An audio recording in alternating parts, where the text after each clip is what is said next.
Hello, friends, and welcome to the Powerful Podcast. I'm your host, AJ McCord. In this podcast, we introduce you to powerful women who are changing the game in and outside of their field of play. These are women's stories, women who happen to be doing things that many of us can only dream of, but the lessons and inspiration they share is universal. And welcome back to the Powerful Podcast. I'm your host, AJ McCord. I'm so excited. Rhiannan Iffland is casually leaving a legacy in cliff diving that I don't know how anyone's going to beat it.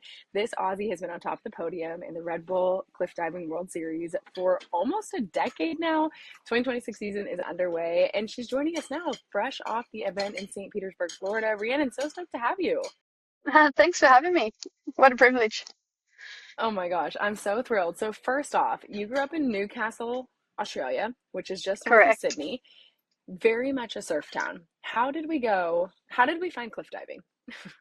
Yeah, I mean, I was a water baby growing up, in Newcastle. It's just a part of our culture, being surrounded by the water. I actually started as a trampolinist, and was into gymnastics, and then my mum took me to the pool one day when I was about 9 or 10, and that's where I began diving. And yeah, I'm still here 25 years later, still doing the sport I love. No, but I did 10-meter and 3-meter diving for around maybe 10 years competitively. And when I finished in that, I was still in love with the sport, but I actually wasn't in love with competing anymore. So that's where I was offered a job on a cruise ship, as an entertainment diver, and that was my first introduction to the world of high diving. And um, that's kind of where I made the transition from 10-meter to high dive. And then the women were introduced into the Red Bull Cliff Diving World Series in, I believe, 2014, and I'd been following some of those girls, and as soon as I saw it, I was like, yeah, I want to be up there. Um, I kind of saw it as like the rock and roll world of the diving world, and everything that came with the sport, like the travel, the adventure, the outdoor locations. Yeah, I was immediately drawn. Yeah, okay, so we got to go back because you mentioned being a competitive diver in high school, and then you like kind of glossed over this idea that you just happened to join the Red, like you just happened to jump on a cruise ship. But from my understanding, your dad like literally had like an application filled out for, or you had an application filled out for like, Maybe. I'm gonna go try and do something else. How did you like, what was that process like to decide to take the leap to not pursue kind of like a quote unquote more traditional job and instead be like, I want to pursue this, like I want to keep diving, but I want to find it in a new fun way. Yeah, look, I was adamant that I was going to join the police force. Like, it's something that I really wanted to do at that age. And my dad encouraged me, like, go travel a little bit and see the world, and then come back um, and make your choice then. What was it like to work on a cruise ship? In the beginning, a lot of fun. I started working on my 21st birthday was the start of my contract, and when I started working on the ships, like I couldn't believe how much fun I was having with my sport again. It was about entertaining people, and I really really enjoyed that, and it relit the passion that I had for the sport of diving. And it's a pretty cool place to start high diving. The pool is super small, and when you stand on the high dive, you can actually like cover cover the pool with your feet if you're looking down. There was some interesting shows and some interesting dives, because obviously when the ship is rocking, also the pool is moving as well. So it was quite challenging, but yeah, it was just really a really cool experience for me. And yeah, I just loved it. It really changed my attitude towards what I was doing, because I was doing it more for fun, and I felt like I was doing it for myself as well. So yeah, it was a great experience. Tell me more about that because I feel like that is something, especially in this world of like action, Olympic and extreme sports. Like I was a competitive gymnast, so I understand Okay. the dedication that it takes, right? And I remember being 16 years old and being like, I'm kind of burned out, like I'm kind of done, and it's wild to think that at 16 or at the end of high school, you can be like so burned out from your sport, but it's so common to have that kind of burnout. How did you? like find that love of diving again? What was it that made you say like, hey, maybe I'm not exactly done with, I'm done with it this way, but I'm not completely done with it. Yeah, I was definitely done with it in a competitive sense back then. Um, but look, I really think it was the way I approached it, and I started experimenting with new dives. Like I kind of went out of the conventional style of what I was doing, and started just, having fun with friends. Like we would play games and see who could do three somersaults the best or something, you know. Um, and I think that was honestly it, was just that I started to enjoy much more what I was doing, and I started to experiment with different things. And yeah, that just, I guess, kept growing, and now here we are, what, 12 years later or so. And yeah, still loving it. It's crazy because you got your first start at the Red Bull Cliff Diving World Series with a wild card in Texas, right? Correct. And then Yeah. was it literally the next year that you won the entire thing?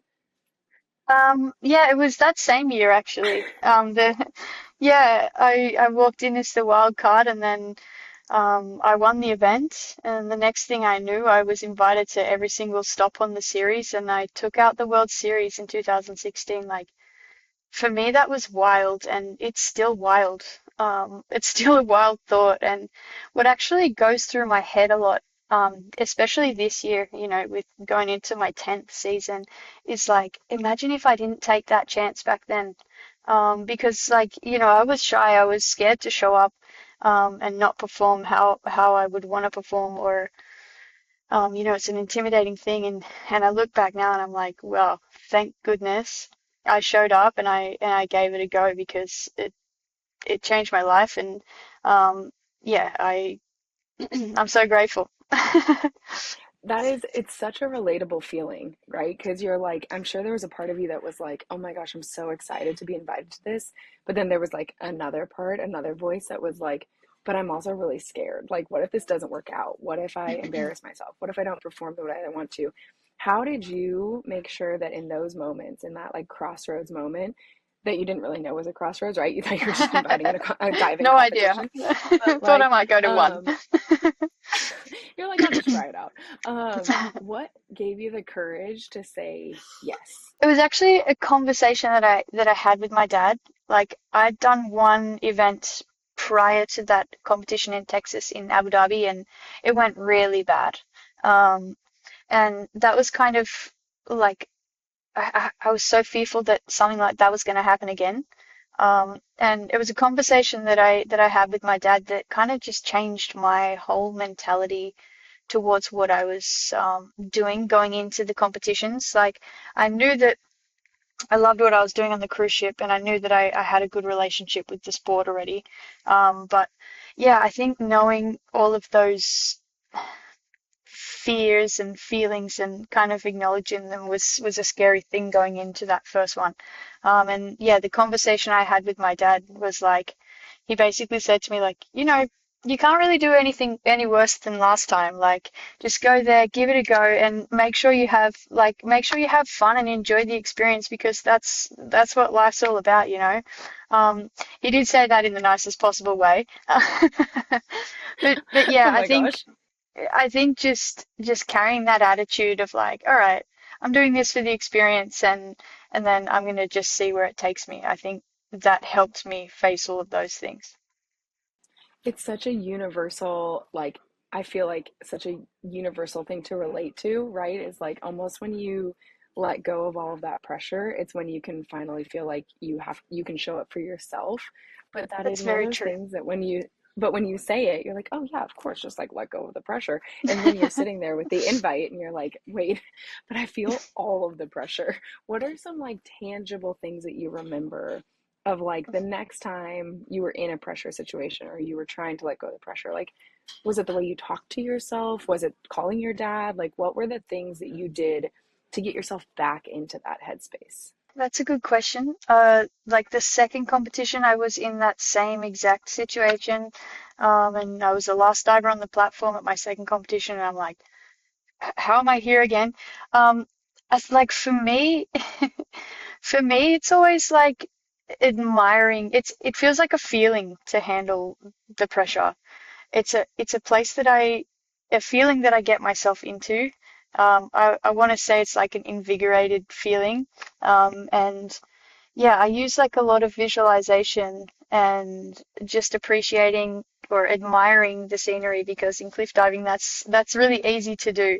Um, and also for me, music is a big one. Um, I often sing at the top of my lungs right before I'm competing. Actually, almost every time, because for me, it's just like a way that I let go of all of like the emotions, you know? So I would say music is a big one. And then obviously, since that first year, how I deal with pressure, I've obviously grown on the process that I have and kind of built it up that now it's like feels very structured what I do to handle the pressure. Yeah, it's become a routine. I need to go back to the singing. Or is everybody singing with you at the top of the cliff? Like, are we choosing a different song every time? How are we? What does this look like? Um, no, just me singing alone in the middle of nowhere somewhere. Um, no, it's often Wait, I'm just picturing a you lot of like at Van the top of the Morrison, cliff. and it's like it's usually like 70s or 80s rock music or something.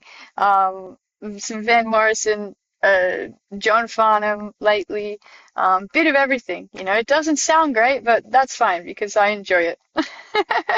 I love that so much. And like here you are having sung and dove your way to 9 straight world titles. That is wild. And here you are going into your 10th season. And what I love so much is that you have just embraced this like aspect of cliff diving where it seems like you have such a good balance with it to the point where somebody asked you in another article in an interview like how long do you plan on going and you were like I don't know a couple more years at least and it's so cool because to me that seems like such a like well of course she would keep doing it but then you look at it and you're like well wait a minute everywhere else if somebody has been at the very top for 10 years we're literally looking at them like are you are you done? Can you still give more? You got more left? Are you kidding me? So tell me about like how you went from a wild card who was terrified of failing to somebody who has consistently shown up, fallen in love with so many places around the world and been able to showcase just the joy that cliff diving brings you. I think that's an easy thing when you love what you do. Um, but yeah, I don't really know. Like I'm here 10 years later. Um, I keep coming back. I've been consistent over the years, and I want to finish on a high note, that's for sure. I guess I think, there was one thing that I said at the start of the season. I was like, I don't want to put too much attention and focus on that 10th world title. But yeah, it's there in the back of my mind. And let's see how we go after this year um and then make a plan for how long I'm going to continue diving after that. Yeah. What are some of the things that like because I've watched every cliff diving competition. I'm obsessed. The That's so gymnast in cool. me, like That's so cool. I also I also love diving off of a cliff. Now, I'm not doing like obviously Come anywhere along. close, but girl, sign me up. When you guys were on that tree branch in Bali, I was like, wait. So you're like on these tree branches in Bali, and then you end up diving off of like the cliff proper. Tell me like you've obviously gotten to dive around the world. What is like the place that sticks in your mind of like the coolest thing you've ever dove off of? It can be out of competition or in competition. Oh, I don't know how to answer that question. There's been so many unique and different locations that I've dived around the world. Like, I think I'm gonna go with the first one that popped into my head when you just said that, and it was Takachiho Gorge in Japan. Like, the place just felt like a fairy tale, honestly.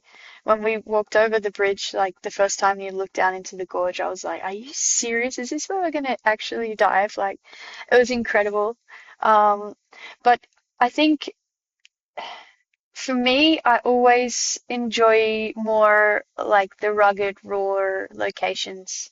Like and the unique, cool ones, like with, the tree branches directly off the cliff, everything like that. Tell me about the logistics. Like, how do we make sure that we are safe doing this? Like, do you guys throw things off the top and then there's like splashers down at the bottom? Like, tell me the logistics of pulling off a dive from 21 meters. Tell me the logistics. In terms of like competition, uh, obviously everything is like thoroughly checked before we compete. Um, when we do projects, it's like you go down there and you make sure it's safe and you make sure everything is fine. There's climbing. It really depends on the location. Um, and the first dive in each different location is usually quite an intimidating thing because as a gymnast, you would know like the visuals and the orientation is a little bit different, and you're always a little bit unsure, like, okay, what am I going to see? How is this going to look mid-air? Is it going to look different? But yeah, no, everything is usually checked. Like there's depth checks, height checks. Like when I dive on my own, I literally take a 30-meter tape measure out there and see how high it is, like to the water. And then, mask and fins checking around the bottom, and always having somebody with you, like safety in numbers, is a big one for me. Um, but yeah, it pretty much is like what you see is what you get. It's so incredible. I like see you guys literally like crawl, like climbing all the way across these like faces in order to get to the dives. What is it that you want people to know about why you're competing as a cliff diver? Like when they watch you, what do you want them to know about who Rhiannon is and like what she's trying to bring to the sport? Probably, I want them to understand that I am terrified. Most of the time, I look calm up on the platform when I'm competing, but I'm terrified. That's intimidating. But, that's one of the things that draws me into the sport, really. Like getting up there and overcoming all those fears and emotions and still doing something amazing despite that, for me, is one of the best feelings in the world. Like, that's why I do this. Like sometimes I've even said like, oh, I'm going to do another one directly after I've just done a dive, and then I get to top, and I'm like, oh, this sounded like a better idea from the ground. So it's like that constant cycle that you keep chasing. But no, like when I came in, I guess like my second or third season, I really wanted to see how far the women's side of the sport was going to go, and it feels really cool to like have been one of the pioneers of that, and to have seen the progression in the sport, like being in it for 10 years. But I had a goal that I wanted to dive from the most unique locations that I possibly could, and um, that's still it, still searching. I love that. And it's like, so I want to go back to the feeling terrified thing because I think that's something I'd be curious. So when I quit gymnastics, right, it was like partially because I was terrified of doing new things and like my, it almost felt like my like capacity to face fear was not at the same level of like what my body was capable of doing still. And it's interesting because now I feel like, in my 30s, I feel like my capacity for fear and facing hard things is so much higher than it was. And then I'm putting myself in these situations and I'm like, wait a minute, like I literally quit gymnastics over this skill 15 years ago, you know? Yeah. What do you think it is about like growing up in a sport that makes us more capable of facing that fear? Because like it's the same way for me. I was just on a bachelorette trip and they were like, we're gonna go mountain biking. I'm terrified of mountain biking. I like the idea of going over handlebars is like you literally will keep me up at night. But I was like, I have like I believe that I can do this without seriously injuring myself. Did I have to walk some Yeah. sections? Of course. But I was like, there were multiple times that I like went over a root or I went over a rock and I like felt my brain kind of like you said, like click into another gear where like at the top I was like, oh, I'm terrified of the idea of like going down a black like route on this mountain. But like I believe that I can handle whatever comes at it. It's like gives Yeah. me a it almost gives you a chance to test your confidence. Yeah. I don't know about mountain biking, but for me over the years, Girl, me neither. uh Me neither. I don't know. I think yeah, it has gotten easier as I've like gotten older to feel like comfortable being uncomfortable. And it still happens, but you just learn to trust yourself, um, from a place that I think comes from knowing that, like, with experience, you've been in situations that have been either harder than that or similar to that, and everything's gone okay. So I also think for me it's a lot like relying on the training that I've done, like knowing that I've worked on myself, knowing that I've put in the hours and done what I needed to do to feel the confidence, to be able to lean into that fear, and kind of use it as a fuel, I think.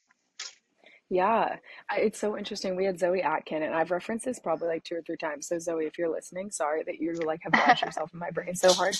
But Zoe Atkin is a great British free skier, and she talked about the like psychology and like the actual biology of fear, and reframing it Oh, I to have where to it's listen to like that. it's so good. She's a Stanford girly. Okay, so like she's super smart.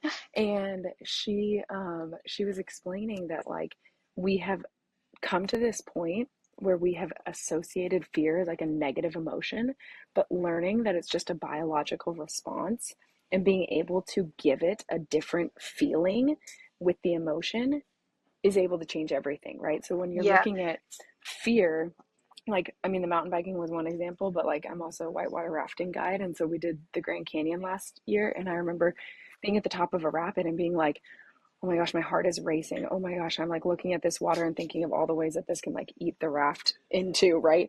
And then I remember sitting there going, wait a minute, this is a biological response because I know that what I'm about to do is hard and it's going to require a lot of my training and a lot of my focus. So just lean into that. And then it was like the fear was still there, but like you said, it was like a there's motivating like an thing. It was like, energy. oh, Yeah. yes, it was like a When you can tap into reframing it, of it an feels emotion. incredible. Crazy. It's crazy.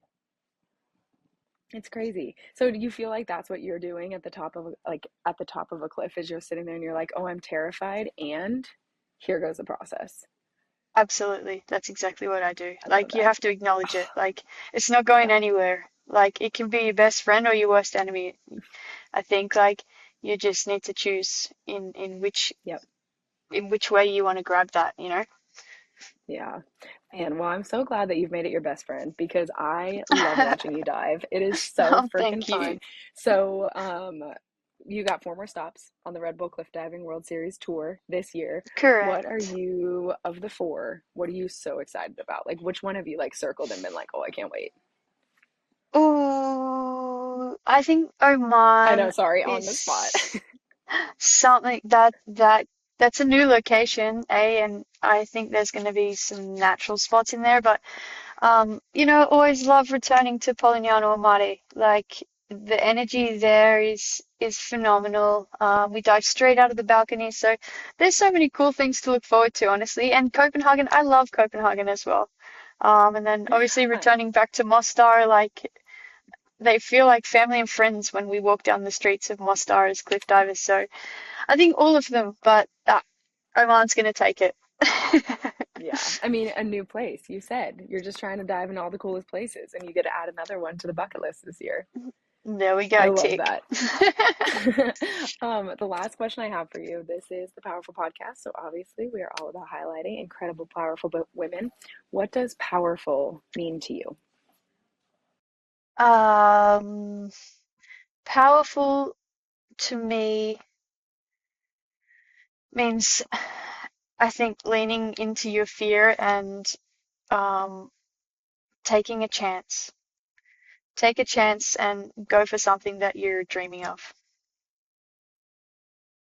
I love that so much. Rhiannon, thank you so much for joining the podcast. Cannot wait to follow you for the rest of the season and, hopefully find a cliff that you and I can both jump off at some point. Perfect. Let's do it. Thank Sign you me so up. Thank much. you so much. Talk to you soon. Cheers. Bye bye.